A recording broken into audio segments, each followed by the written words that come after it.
CID మాజీ chief senior IPS అధికారి PV Sunil Kumar మీద అసెంబ్లీ డిప్యూటీ స్పీకర్ రఘురామకృష్ణరాజు తీవ్ర స్థాయిలో ధ్వజమెత్తారు. భీమవరంలో జరిగిన ఒక సమావేశంలో సునీల్ చేసిన వ్యాఖ్యల మీద పోలీసులు తక్షణమే విచారణ చేపట్టాలని డిమాండ్ చేశారు.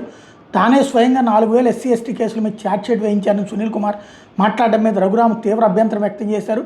సిబిసిఐడికి సాధారణ ఎస్సీ ఎస్టీ అట్రాసిటీ కేసులకు ఎట్లాంటి సంబంధం ఉండదని, అత్యంత సంచలనమైన కేసులు ఉంటే తప్ప సిఐడి పరిధిలోకి 200 కేసులకు మించి తీసుకురావడానికి వీల్లేదని ఆయన స్పష్టం చేశారు.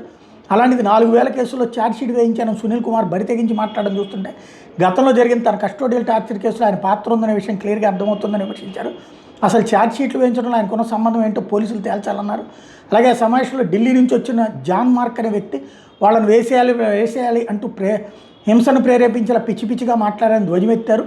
రాష్ట్రంలో మంచి ప్రభుత్వం వేళ ఇలా హింసను ప్రేరేపిస్తూ మాట్లాడే వాళ్ళ మీద చర్యలు తీసుకుంటారా లేదా అనేది కూటమి ప్రభుత్వ విచక్షణకే వదిలేస్తున్నానంటూ రఘురామ పేర్కొన్నారు.